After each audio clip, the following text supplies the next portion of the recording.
ಈ ಜಗತ್ತಿನಲ್ಲಿ ದೇವರುಗಳಿಗೂ ಅರ್ಥವಾಗದ ಒಂದು ಶಕ್ತಿಯಿದ್ದರೆ ಅದು ಮಹಾದೇವ ಶಿವ. ಆದರೆ ನಿಮಗೆ ಗೊತ್ತೇ, ಶಿವನಿಗೆ ಜನ್ಮವಿಲ್ಲ ಎಂದು ಹೇಳಲಾಗುತ್ತದೆ. ಹಾಗಾದರೆ ಅವರು ಎಲ್ಲಿಂದ ಬಂದರು?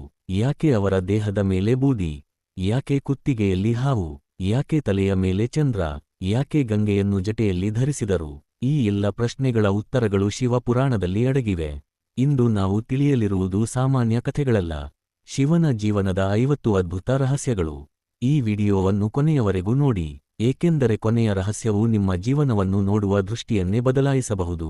ನಮಸ್ಕಾರ ಸ್ನೇಹಿತರೆ, ಇಂದು ನಾವು ಪ್ರವೇಶಿಸುತ್ತಿರುವುದು ಕೇವಲ ಒಂದು ಪುರಾಣದ ಕಥೆಗೆ ಅಲ್ಲ. ಇದು ಸಾವಿರಾರು ವರ್ಷಗಳಿಂದ ಋಷಿಗಳು ಧ್ಯಾನದಲ್ಲಿ ಅನುಭವಿಸಿದ ಪರಮಸತ್ಯದ ಲೋಕ. ಶಿವ ಎಂದರೆ ಕೇವಲ ದೇವರ ಹೆಸರು ಅಲ್ಲ. ಶಿವ ಎಂದರೆ ಅಂತ್ಯವಿಲ್ಲದ ಶಕ್ತಿ, ಆರಂಭವೂ ಇಲ್ಲ ಅಂತ್ಯವೂ ಇಲ್ಲದ ಚೈತನ್ಯ. ಪ್ರಪಂಚದಲ್ಲಿ ಬ್ರಹ್ಮನು ಸೃಷ್ಟಿಯನ್ನು ಮಾಡುತ್ತಾನೆ, ವಿಷ್ಣುವು ಅದನ್ನು ಕಾಪಾಡುತ್ತಾನೆ. ಆದರೆ ಕಾಲ ಪೂರ್ಣಗೊಂಡಾಗ ಎಲ್ಲವನ್ನೂ ತನ್ನೊಳಗೆ ಲೀನಗೊಳಿಸುವ ಮಹಾಶಕ್ತಿ ಶಿವ. ಅದಕ್ಕಾಗಿಯೇ ಅವರನ್ನು ಮಹಾದೇವ ಎಂದು ಕರೆಯುತ್ತಾರೆ. ಶಿವನ ಬಗ್ಗೆ ಎಷ್ಟೇ ಕೇಳಿದರೂ ಹೊಸ ಪ್ರಶ್ನೆಗಳು ಹುಟ್ಟುತ್ತವೆ. ಅವರು ಅರಮನೆಯಲ್ಲಿ ವಾಸ ಮಾಡುವುದಿಲ್ಲ, ಕೈಲಾಸ ಪರ್ವತದಲ್ಲಿ ಧ್ಯಾನಿಸುತ್ತಾರೆ. ಬಂಗಾರದ ಆಭರಣ ಧರಿಸುವುದಿಲ್ಲ, ಬದಲಿಗೆ ಹಾವುಗಳನ್ನು ಧರಿಸುತ್ತಾರೆ. ಸುಗಂಧದ ಚಂದನ ಹಚ್ಚುವುದಿಲ್ಲ, ಬದಲಿಗೆ ಶಮಶಾನದ ಬೂದಿಯನ್ನು ದೇಹಕ್ಕೆ ಲೇಪಿಸುತ್ತಾರೆ. ಹೊರಗೆ ನೋಡಿದರೆ ಅವರ ರೂಪ ಭಯಂಕರವಾಗಿ ಕಾಣಬಹುದು, ಆದರೆ ಅವರ ಹೃದಯವು ಅಪಾರ ಕರುಣೆಯಿಂದ ತುಂಬಿದೆ. ಅದಕ್ಕಾಗಿಯೇ ಅವರನ್ನು ಭೋಳೇನಾಥ ಎಂದು ಕರೆಯುತ್ತಾರೆ. ಒಂದು ಎಲೆಯನ್ನು ಭಕ್ತಿಯಿಂದ ಅರ್ಪಿಸಿದರೂ ಸಂತೋಷಪಡುವ ದೇವರು ಶಿವ. ಆದರೆ ಇಲ್ಲಿ ಒಂದು ಪ್ರಶ್ನೆ ಉದ್ಭವಿಸುತ್ತದೆ, ಶಿವ ಯಾರು? ಅವರು ನಿಜವಾಗಿಯೂ ಜನಿಸಿದರಾ, ಅಥವಾ ಅವರು ಎಂದಿಗೂ ಇದ್ದವರೇ? ಶಿವ ಪುರಾಣದ ಪ್ರಕಾರ ಈ ಬ್ರಹ್ಮಾಂಡವೇ ಇರದ ಕಾಲವೊಂದಿತ್ತು. ಭೂಮಿ ಇರಲಿಲ್ಲ, ಆಕಾಶ ಇರಲಿಲ್ಲ, ಸೂರ್ಯ ಚಂದ್ರ ನಕ್ಷತ್ರಗಳೇ ಇರಲಿಲ್ಲ. ಕಾಲವೂ ಇರಲಿಲ್ಲ, ಬೆಳಕೂ ಇರಲಿಲ್ಲ, ಕತ್ತಲೆಯೂ ಇರಲಿಲ್ಲ. ಆ ಅಸೀಮ ಮೌನದಲ್ಲಿ ಒಂದೇ ಒಂದು ಶಕ್ತಿ ಅಸ್ತಿತ್ವದಲ್ಲಿತ್ತು. ಆ ಶಕ್ತಿಯೇ ಪರಮಶಿವ. ಅವರಿಗೆ ಹುಟ್ಟಿಲ್ಲ, ಅವರಿಗೆ ಸಾವೂ ಇಲ್ಲ, ಅವರು ಸಮಯಕ್ಕೂ ಮೀರಿದ ಶಾಶ್ವತ ಚೈತನ್ಯ. ಆದ್ದರಿಂದ ಶಿವನನ್ನು ಆದಿ ಎಂದು ಕರೆಯುವುದಿಲ್ಲ, ಅಂತ್ಯ ಎಂದು ಕರೆಯುವುದಿಲ್ಲ, ಏಕೆಂದರೆ ಅವರು ಎರಡನ್ನೂ ಮೀರಿ ಇರುವ ಪರಬ್ರಹ್ಮ. ಇದು ಸಾಮಾನ್ಯ ಮಾನವನಿಗೆ ಅರ್ಥವಾಗುವುದು ಕಷ್ಟ. ನಾವು ಪ್ರತಿಯೊಂದಕ್ಕೂ ಒಂದು ಆರಂಭ ಇರಬೇಕು ಎಂದು ಯೋಚಿಸುತ್ತೇವೆ, ಆದರೆ ಶಿವ ತತ್ವ ಹೇಳುವುದು ಬೇರೆ. ಕೆಲವು ಸತ್ಯಗಳಿಗೆ ಆರಂಭವೇ ಇರುವುದಿಲ್ಲ. ಇದೇ ಕಾರಣಕ್ಕೆ ಶಿವಲಿಂಗವನ್ನು ಪೂಜಿಸಲಾಗುತ್ತದೆ. ಅನೇಕರು ಶಿವಲಿಂಗದ ಅರ್ಥವನ್ನು ತಪ್ಪಾಗಿ ಅರ್ಥೈಸುತ್ತಾರೆ. ಆದರೆ ಶಿವ ಪುರಾಣ ಹೇಳುವುದು ಏನೆಂದರೆ, ಶಿವಲಿಂಗವು ಅನಂತತೆಯ ಸಂಕೇತ, ಆರಂಭವೂ ಇಲ್ಲ ಅಂತ್ಯವೂ ಇಲ್ಲದ ದೈವಿಕ ಶಕ್ತಿಯ ಪ್ರತೀಕ. ಒಮ್ಮೆ ಬ್ರಹ್ಮ ಮತ್ತು ವಿಷ್ಣು ಯಾರು ಶ್ರೇಷ್ಠರು ಎಂಬ ವಾದಕ್ಕೆ ಇಳಿದಾಗ ಅವರ ಮುಂದೆ ಅನಂತ ಜ್ಯೋತಿಯೊಂದು ಕಾಣಿಸಿಕೊಂಡಿತು. ಅದರ ಮೇಲೂ ಕಾಣಿಸಲಿಲ್ಲ, ಕೆಳವೂ ಕಾಣಿಸಲಿಲ್ಲ. ವಿಷ್ಣು ವರಾಹ ರೂಪ ತಾಳಿ ಕೆಳಕ್ಕೆ ಹೋದರು, ಬ್ರಹ್ಮ ಹಂಸ ರೂಪ ತಾಳಿ ಮೇಲಕ್ಕೆ ಹಾರಿದರು. ಆದರೆ ಯಾರಿಗೂ ಅದರ ಕೊನೆ ಸಿಗಲಿಲ್ಲ. ಆಗ ಅವರಿಗೆ ಅರಿವಾಯಿತು, ಇದು ಸಾಮಾನ್ಯ ಜ್ಯೋತಿ ಅಲ್ಲ, ಇದು ಶಿವನ ಅನಂತ ಸ್ವರೂಪ. ಆ ದಿನದಿಂದಲೇ ಶಿವನನ್ನು ಅನಂತ ಜ್ಯೋತಿರ್ಲಿಂಗ ರೂಪದಲ್ಲಿ ಆರಾಧಿಸಲಾಗುತ್ತದೆ. ಇಲ್ಲಿ ಶಿವ ನಮಗೆ ಕಲಿಸುವ ಮೊದಲ ಪಾಠ ಏನೆಂದರೆ, ನಿಜವಾದ ಮಹತ್ವವನ್ನು ಸಾಬೀತುಪಡಿಸುವ ಅಗತ್ಯವಿಲ್ಲ, ಅದು ತನ್ನ ಬೆಳಕಿನಿಂದಲೇ ಲೋಕವನ್ನು ಪ್ರಕಾಶಿಸುತ್ತದೆ. ಇಂದು ಮನುಷ್ಯನು ಇತರರಿಗಿಂತ ತಾನು ದೊಡ್ಡವನು ಎಂದು ತೋರಿಸಿಕೊಳ್ಳಲು ಪ್ರಯತ್ನಿಸುತ್ತಾನೆ. ಆದರೆ ಶಿವ ಹೇಳುವುದು ಒಂದೇ ಮಾತು, ನಿನ್ನ ಶಕ್ತಿಯನ್ನು ಪ್ರದರ್ಶಿಸಬೇಡ, ಅದನ್ನು ಬದುಕು. ಇದೇ ಶಿವತತ್ವದ ಮೊದಲ ರಹಸ್ಯ. ಆದರೆ ಇದು ಕೇವಲ ಆರಂಭ ಮಾತ್ರ. ಮುಂದಿನ ಭಾಗದಲ್ಲಿ ನಾವು ತಿಳಿಯಲಿರುವುದು ಇನ್ನೂ ಅದ್ಭುತ. ಭಾಗ 2, ಶಿವನ ಮೂರನೇ ಕಣ್ಣಿನ ರಹಸ್ಯ ಮತ್ತು ಕಾಮದೇವನ ದಹನ. ಸ್ನೇಹಿತರೆ, ಹಿಂದಿನ ಭಾಗದಲ್ಲಿ ನಾವು ತಿಳಿದುಕೊಂಡದ್ದು ಶಿವನು ಹುಟ್ಟಿದ ದೇವರಲ್ಲ, ಅನಾದಿ ಮತ್ತು ಅನಂತ ಪರಬ್ರಹ್ಮ ಎಂಬ ಮಹಾಸತ್ಯ. ಆದರೆ ಈಗ ಮತ್ತೊಂದು ಪ್ರಶ್ನೆ ನಮ್ಮ ಮುಂದೆ ನಿಲ್ಲುತ್ತದೆ, ಶಿವನಿಗೆ ಮೂರನೇ ಕಣ್ಣು ಯಾಕೆ? ಅದು ಕೇವಲ ಒಂದು ಕಣ್ಣೇ, ಅಥವಾ ಇಡೀ ಬ್ರಹ್ಮಾಂಡದ ರಹಸ್ಯವನ್ನು ತನ್ನೊಳಗೆ ಅಡಗಿಸಿಕೊಂಡಿರುವ ದೈವಿಕ ಶಕ್ತಿ? ಇದು ಕೇವಲ ಒಂದು ಪುರಾಣ ಕಥೆಯಲ್ಲ, ಇದು ನಮ್ಮ ಜೀವನಕ್ಕೂ ಅನ್ವಯಿಸುವ ಆಳವಾದ ತತ್ವ. ದೇವತೆಗಳು ಒಂದು ಕಾಲದಲ್ಲಿ ಭಾರಿ ಸಂಕಷ್ಟಕ್ಕೆ ಸಿಲುಕಿದರು. ತಾರಕಾಸುರ ಎಂಬ ಅಸುರನು ಭೀಕರ ತಪಸ್ಸು ಮಾಡಿ ಬ್ರಹ್ಮನಿಂದ ಒಂದು ವರವನ್ನು ಪಡೆದನು, ನನ್ನನ್ನು ಶಿವನ ಮಗನ ಹೊರತು ಬೇರೆ ಯಾರೂ ಕೊಲ್ಲಬಾರದು ಎಂಬ ವರ. ಅವನಿಗೆ ಗೊತ್ತಿತ್ತು, ಆ ಸಮಯದಲ್ಲಿ ಸತೀ ದೇವಿಯ ಅಗಲಿಕೆಯ ನಂತರ ಶಿವನು ಸಂಪೂರ್ಣ ಧ್ಯಾನದಲ್ಲಿ ಲೀನರಾಗಿದ್ದರು. ಲೋಕದ ಯಾವುದರ ಬಗ್ಗೆಯೂ ಅವರಿಗೆ ಆಸಕ್ತಿ ಇರಲಿಲ್ಲ. ಹಾಗಾಗಿ ಶಿವನಿಗೆ ಮಗ ಹುಟ್ಟುವುದೇ ಇಲ್ಲ ಎಂದು ತಾರಕಾಸುರ ಭಾವಿಸಿದ.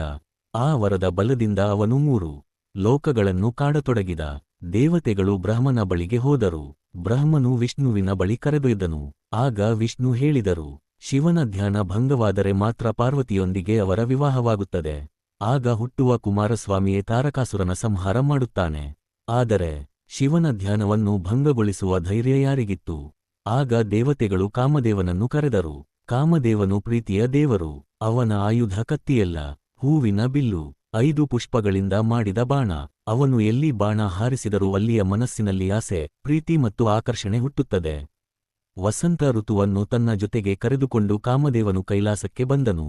ಸುತ್ತಮುತ್ತ ಹೂವುಗಳು ಅರಳಿದವು, ತಂಪಾದ ಗಾಳಿ ಬೀಸತೊಡಗಿತು, ಪಕ್ಷಿಗಳು ಮಧುರವಾಗಿ ಹಾಡಿದವು, ಇಡೀ ಪ್ರಕೃತಿಯೇ ಪ್ರೇಮದ ವಾತಾವರಣವಾಗಿ ಮಾರ್ಪಟ್ಟಿತು. ಆದರೆ ಧ್ಯಾನದಲ್ಲಿ ಕುಳಿತಿದ್ದ ಶಿವನ ಮನಸ್ಸಿನಲ್ಲಿ ಒಂದು ಸಣ್ಣ ಅಲೆ ಕೂಡ ಏಳಲಿಲ್ಲ. ಕಾಮದೇವನು ತನ್ನ ಕೊನೆಯ ಪ್ರಯತ್ನ ಮಾಡಿದ.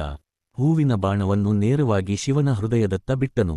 ಒಂದು ಕ್ಷಣ ಶಿವನ ಧ್ಯಾನದಲ್ಲಿ ಅಲ್ಪ ಚಲನೆ ಉಂಟಾಯಿತು. ಅವರು ನಿಧಾನವಾಗಿ ಕಣ್ಣು ತೆರೆದರು. ಅವರ ಎದುರು ಕಾಮದೇವನು ನಿಂತಿದ್ದ. ಆ ಕ್ಷಣದಲ್ಲಿ ಶಿವನ ಹಣೆಯ ಮಧ್ಯದಿಂದ 3ನೇ ಕಣ್ಣು ತೆರೆದುಕೊಂಡಿತು.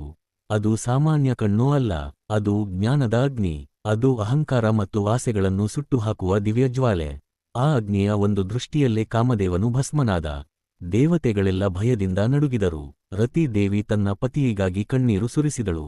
ಅವಳು ಶಿವನ ಮುಂದೆ ಬಂದು ವಿನಂತಿಸಿಕೊಂಡಳು, ಪ್ರಭು, ನನ್ನ ಪತಿಯನ್ನು ಮರಳಿ ಕೊಡಿ. ಅವಳ ಭಕ್ತಿಯನ್ನು ಕಂಡ ಶಿವನ ಹೃದಯ ಕರಗಿತು. ಅವರು ಕಾಮದೇವನಿಗೆ ಮತ್ತೆ ಜೀವ ಕೊಟ್ಟರು. ಆದರೆ ಒಂದು ವಿಶೇಷ ರೀತಿಯಲ್ಲಿ. ಇನ್ನು ಮುಂದೆ ನೀನು ದೇಹವಿಲ್ಲದೆ ಇರುತ್ತೀಯ, ಜನರ ಮನಸ್ಸಿನಲ್ಲೇ ಕಾಣಿಸಿಕೊಳ್ಳುತ್ತೀಯ. ಅದಕ್ಕಾಗಿಯೇ ಕಾಮದೇವನನ್ನು ಅನಂಗ ಎಂದು ಕರೆಯುತ್ತಾರೆ, ಅಂದರೆ ದೇಹವಿಲ್ಲದವನು. ಈ ಕಥೆ ಕೇವಲ ಕಾಮದೇವನ ದಹನದ ಕಥೆಯಲ್ಲ, ಇದು ನಮ್ಮೊಳಗಿನ ನಿಯಂತ್ರಣವಿಲ್ಲದ ಆಸೆಗಳ ಕಥೆ. ಶಿವನ 3ನೇ ಕಣ್ಣು ಎಂದರೆ ಕೋಪದ ಸಂಕೇತವಲ್ಲ, ಅದು ಪರಮ ಜಾಗೃತಿಯ ಸಂಕೇತ. 2 ಕಣ್ಣುಗಳು ಹೊರಗಿನ ಜಗತ್ತನ್ನು ನೋಡುತ್ತವೆ, ಆದರೆ 3ನೇ ಕಣ್ಣು ಸತ್ಯವನ್ನು ನೋಡುತ್ತದೆ, ಸುಳ್ಳನ್ನು ಗುರುತಿಸುತ್ತದೆ, ಮಾಯೆಯನ್ನು ಭೇದಿಸುತ್ತದೆ, ಅಜ್ಞಾನವನ್ನು ಸುಟ್ಟುಹಾಕುತ್ತದೆ. ಇಂದಿನ ಜೀವನದಲ್ಲೂ ಇದೇ ಪಾಠ ಅನ್ವಯಿಸುತ್ತದೆ. ಆಸೆ ತಪ್ಪಲ್ಲ, ಆದರೆ ಆಸೆಯ ಗುಲಾಮನಾಗುವುದು ಅಪಾಯ. ಹಣ ಬೇಕು, ಯಶಸ್ಸು ಬೇಕು, ಪ್ರೀತಿ ಬೇಕು, ಆದರೆ ಅವುಗಳಿಗಾಗಿ ನಮ್ಮ ಮನಸ್ಸಿನ ಶಾಂತಿಯನ್ನು ಕಳೆದುಕೊಂಡರೆ ಅದು ಕಾಮದೇವನ ಬಾಣಕ್ಕೆ ಬಲಿಯಾದಂತೆಯೇ. ಶಿವನು ನಮಗೆ ಹೇಳುವುದು, ಮೊದಲು ನಿನ್ನ ಮನಸ್ಸನ್ನು ಜಯಿಸು, ನಂತರ ಜಗತ್ತನ್ನು ಜಯಿಸುವುದು ಸುಲಭ. ಇನ್ನೊಂದು ಆಶ್ಚರ್ಯದ ವಿಷಯ ಗೊತ್ತೇ? ಶಿವನ 3ನೇ ಕಣ್ಣು ತೆರೆದಾಗ ಕೇವಲ ಕಾಮದೇವ ಮಾತ್ರವಲ್ಲ, ಇಡೀ ಬ್ರಹ್ಮಾಂಡವೇ ನಡುಗುತ್ತದೆ ಎಂದು ಶಿವಪುರಾಣ ಹೇಳುತ್ತದೆ. ಏಕೆಂದರೆ ಆ ಕಣ್ಣು ಸಂಹಾರದ ಶಕ್ತಿಯ ಪ್ರತೀಕ. ಅದು ತೆರೆದರೆ ಅಸತ್ಯ ಉಳಿಯುವುದಿಲ್ಲ, ಅಹಂಕಾರ ಉಳಿಯುವುದಿಲ್ಲ, ಮೋಸ ಉಳಿಯುವುದಿಲ್ಲ, ಉಳಿಯುವುದು ಕೇವಲ ಸತ್ಯ. ಆದರೆ ಸ್ನೇಹಿತರೆ, ಶಿವನ ಜೀವನದ ಇನ್ನೊಂದು ರಹಸ್ಯ ಇದಕ್ಕಿಂತಲೂ ಆಶ್ಚರ್ಯಕರವಾಗಿದೆ. ಸಮುದ್ರ ಮಂಥನದ ಸಮಯದಲ್ಲಿ ಇಡೀ ಬ್ರಹ್ಮಾಂಡವನ್ನು ನಾಶಮಾಡುವಷ್ಟು ಭಯಾನಕ ವಿಷ ಹೊರಬಂದಾಗ ಅದನ್ನು ಶಿವನೇ ಯಾಕೆ ಕುಡಿದರು? ಆ ವಿಷ ಅವರ ಕುತ್ತಿಗೆಯಲ್ಲೇ ಹೇಗೆ ಉಳಿಯಿತು? ನೀಲಕಂಠ ಎಂಬ ಹೆಸರು ಅವರಿಗೆ ಹೇಗೆ ಬಂತು? ಭಾಗ 3 ಸಮುದ್ರ ಮಂಥನ, ಹಾಲಾಹಲ ವಿಷ ಮತ್ತು ನೀಲಕಂಠನಾದ ಶಿವನ ಮಹಾಗಾಥೆ. ಸ್ನೇಹಿತರೆ, ಶಿವನ 3ನೇ ಕಣ್ಣು ಕಾಮದೇವನನ್ನು ಭಸ್ಮ ಮಾಡಿದ ಕಥೆಯನ್ನು ನಾವು ನೋಡಿದೆವು. ಆದರೆ ಈಗ ತಿಳಿಯಲಿರುವ ಘಟನೆ, ಶಿವನು ಯಾಕೆ ದೇವರಿಗೂ ದೇವರು ಎಂದು ಕರೆಯಲ್ಪಟ್ಟರು ಎಂಬುದಕ್ಕೆ ನಿಜವಾದ ಉತ್ತರ ನೀಡುತ್ತದೆ. ಒಂದು ಪ್ರಶ್ನೆ ನಿಮ್ಮ ಮನಸ್ಸಿನಲ್ಲಿ ಮೂಡಿರಬಹುದು, ಇಡೀ ಬ್ರಹ್ಮಾಂಡವನ್ನು ನಾಶಮಾಡುವಷ್ಟು ಭಯಾನಕ ವಿಷವನ್ನು ಶಿವನೇ ಯಾಕೆ ಕುಡಿದರು?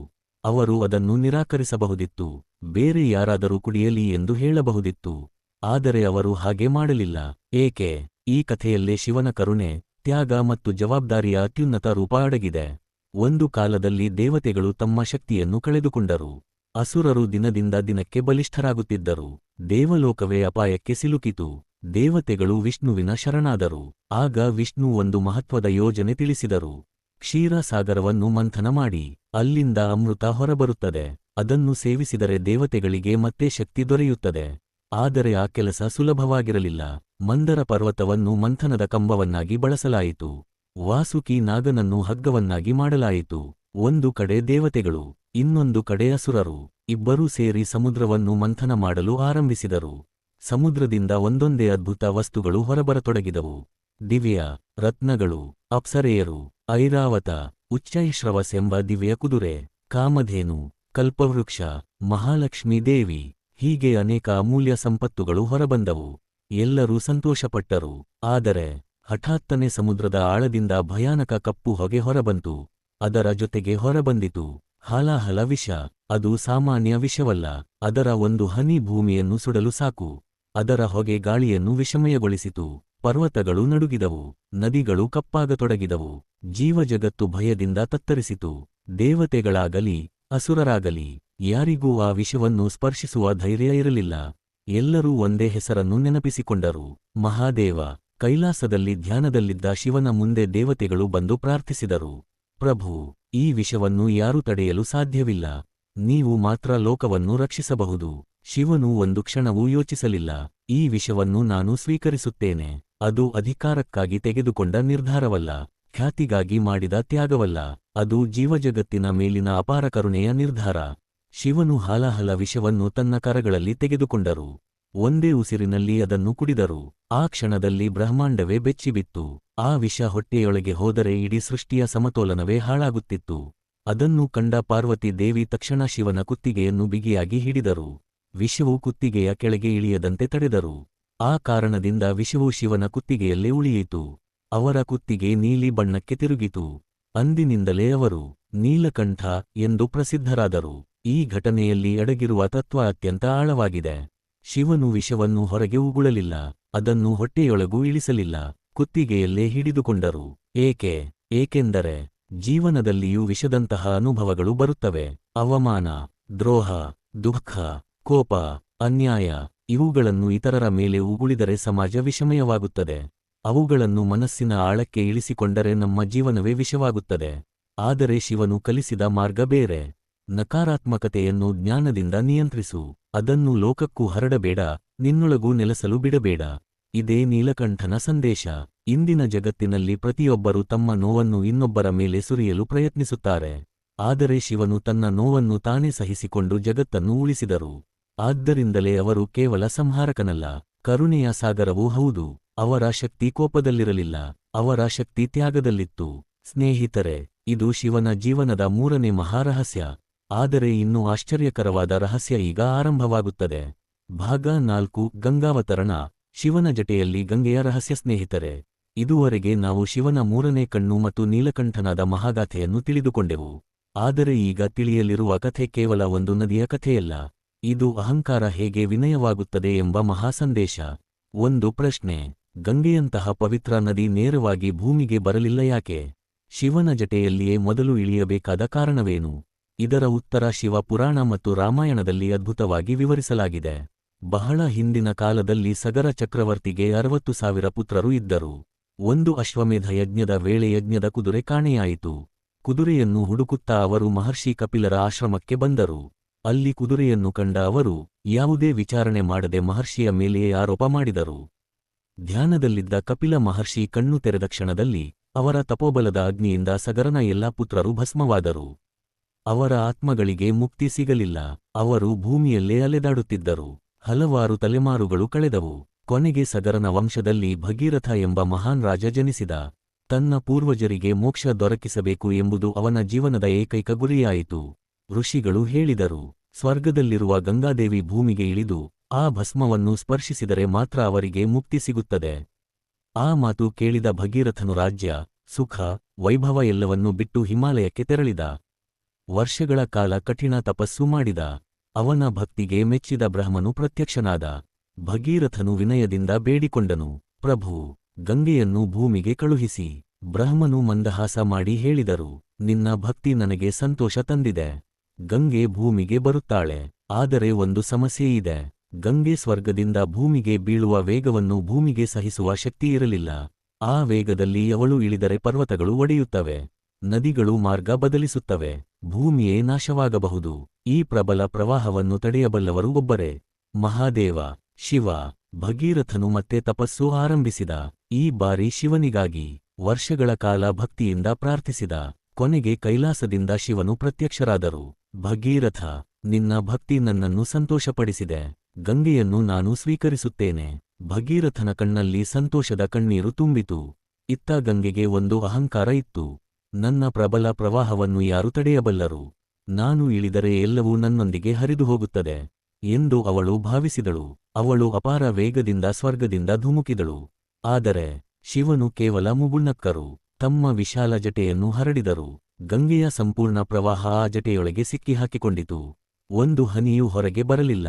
ಗಂಗೆ ಎಷ್ಟೇ ಪ್ರಯತ್ನಿಸಿದರೂ ಶಿವನ ಜಟೆಯಿಂದ ಹೊರಬರಲು ಸಾಧ್ಯವಾಗಲಿಲ್ಲ. ಆಗ ಅವಳ ಅಹಂಕಾರ ಕರಗಿತು. ಅವಳು ಅರಿತುಕೊಂಡಳು, ಶಕ್ತಿಗಿಂತ ಶಾಂತಿ ದೊಡ್ಡದು, ವೇಗಕ್ಕಿಂತ ವಿವೇಕ ದೊಡ್ಡದು. ಭಗೀರಥನು ಮತ್ತೆ ಶಿವನನ್ನು ಪ್ರಾರ್ಥಿಸಿದ, ಪ್ರಭು, ಗಂಗೆಯನ್ನು ಬಿಡುಗಡೆ ಮಾಡಿ. ಶಿವನು ತಮ್ಮ ಜಟೆಯ ಒಂದು ಸಣ್ಣ ಭಾಗವನ್ನು ತೆರೆದರು. ಅಲ್ಲಿಂದ ಸೌಮ್ಯವಾಗಿ ಹೊರಬಂದ ಗಂಗೆ ಭಗೀರಥನನ್ನು ಹಿಂಬಾಲಿಸುತ್ತಾ ಭೂಮಿಯ ಮೇಲೆ ಹರಿಯತೊಡಗಿದಳು. ಕೊನೆಗೆ ಸಗರನ ಪುತ್ರರ ಭಸ್ಮವನ್ನು ಸ್ಪರ್ಶಿಸಿದಳು. ಆ ಕ್ಷಣದಲ್ಲೇ ಅವರಿಗೆ ಮೋಕ್ಷ ದೊರಕಿತು. ಆ ದಿನದಿಂದ ಗಂಗೆ ಕೇವಲ ಒಂದು ನದಿಯಲ್ಲ, ಅವಳು ಮೋಕ್ಷದಾಯಕಿ. ಶಿವನ ಜಟೆಯಿಂದ ಹರಿದು ಬಂದ ಕಾರಣದಿಂದಲೇ ಅವಳು ಇನ್ನಷ್ಟು ಪವಿತ್ರಳಾದಳು. ಈ ಕಥೆಯಲ್ಲಿರುವ ಜೀವನದ ಪಾಠವೇನು? ಗಂಗೆ ಜ್ಞಾನದ ಸಂಕೇತ, ಶಿವನ ಜಟೆ ಸ್ಥಿರ ಮನಸ್ಸಿನ ಸಂಕೇತ. ಜ್ಞಾನ ಎಷ್ಟೇ ದೊಡ್ಡದಾಗಿದ್ದರೂ ಸ್ಥಿರ ಮನಸ್ಸಿಲ್ಲದಿದ್ದರೆ ಅದು ವಿನಾಶಕ್ಕೆ ಕಾರಣವಾಗಬಹುದು. ಆದರೆ ಅದೇ ಜ್ಞಾನವನ್ನು ಶಾಂತ ಮನಸ್ಸು ನಿಯಂತ್ರಿಸಿದರೆ ಅದು ಇಡೀ ಜಗತ್ತಿಗೆ ಆಶೀರ್ವಾದವಾಗುತ್ತದೆ. ಇಂದು ನಮ್ಮ ಜೀವನದಲ್ಲಿಯೂ ಇದೇ ಸತ್ಯ. ಕೋಪ, ಹಣ, ಅಧಿಕಾರ, ಪ್ರತಿಭೆ ಇವೆಲ್ಲವೂ ಗಂಗೆಯ ಪ್ರವಾಹದಂತೆ. ಅವನ್ನು ನಿಯಂತ್ರಿಸದಿದ್ದರೆ ಅವೇ ನಮ್ಮನ್ನು ಮುಳುಗಿಸುತ್ತವೆ. ಆದರೆ ಶಿವನಂತೆ ಸಂಯಮ ಕಲಿತರೆ ಅದೇ ಶಕ್ತಿ ನಮ್ಮ ಯಶಸ್ಸಿಗೆ ದಾರಿಯಾಗುತ್ತದೆ. ಭಾಗ 5 ಶಿವನ ತಲೆಯ ಮೇಲಿನ ಚಂದ್ರನ ರಹಸ್ಯ. ಚಂದ್ರಶೇಖರನಾದ ಮಹಾದೇವ. ಸ್ನೇಹಿತರೆ, ಶಿವನ ಜಟೆಯಲ್ಲಿ ಗಂಗೆಯೂ ನೆಲೆಸಿದ ರಹಸ್ಯವನ್ನು ನಾವು ತಿಳಿದುಕೊಂಡೆವು. ಆದರೆ ನೀವು ಎಂದಾದರೂ ಗಮನಿಸಿದ್ದೀರಾ, ಶಿವನ ತಲೆಯ ಮೇಲೆ ಯಾವಾಗಲೂ ಒಂದು ಅರ್ಧಚಂದ್ರ ಕಾಣಿಸುತ್ತದೆ. ಇದು ಕೇವಲ ಅಲಂಕಾರವಲ್ಲ, ಇದರ ಹಿಂದೆ ಅಹಂಕಾರ, ಶಾಪ, ಪಶ್ಚಾತ್ತಾಪ ಮತ್ತು ಕ್ಷಮೆಯ ಮಹಾನ್ ಕಥೆಯಿದೆ. ಹಾಗಾದರೆ ಶಿವನು ಚಂದ್ರನನ್ನು ತನ್ನ ತಲೆಯ ಮೇಲೆ ಯಾಕೆ ಧರಿಸಿದರು? ಪುರಾಣಗಳ ಪ್ರಕಾರ ಪ್ರಜಾಪತಿ ದಕ್ಷನಿಗೆ 27 ಹೆಣ್ಣುಮಕ್ಕಳು ಇದ್ದರು. ಈ 27 ಮಂದಿ ನಕ್ಷತ್ರಗಳ ರೂಪವೆಂದು ಹೇಳಲಾಗುತ್ತದೆ. ದಕ್ಷನು ತನ್ನ ಎಲ್ಲಾ ಪುತ್ರಿಯರ ವಿವಾಹವನ್ನು ಚಂದ್ರದೇವನೊಂದಿಗೆ ಮಾಡಿಸಿದನು. ಆದರೆ ವಿವಾಹದ ನಂತರ ಒಂದು ದೊಡ್ಡ ಸಮಸ್ಯೆ ಆರಂಭವಾಯಿತು. ಚಂದ್ರನು ತನ್ನ 27 ಪತ್ನಿಯರನ್ನು ಸಮಾನವಾಗಿ ಪ್ರೀತಿಸಬೇಕಾಗಿತ್ತು. ಆದರೆ ಅವನಿಗೆ ರೋಹಿಣಿ ಮಾತ್ರ ಹೆಚ್ಚು ಪ್ರಿಯಳಾಗಿದ್ದಳು. ಅವಳೊಂದಿಗೆ ಹೆಚ್ಚು ಸಮಯ ಕಳೆಯುತ್ತಿದ್ದ. ಉಳಿದ 26 ಪತ್ನಿಯರು ದುಃಖದಿಂದ ತಂದೆಯಾದ ದಕ್ಷನ ಬಳಿ ಹೋಗಿ ತಮ್ಮ ನೋವನ್ನು ಹೇಳಿದರು. ದಕ್ಷನು ಚಂದ್ರನನ್ನು ಕರೆದು ಎಚ್ಚರಿಸಿದನು, ಎಲ್ಲರನ್ನೂ ಸಮಾನವಾಗಿ ಗೌರವಿಸು. ಆದರೆ ಚಂದ್ರನು ತನ್ನ ವರ್ತನೆಯನ್ನು ಬದಲಿಸಲಿಲ್ಲ.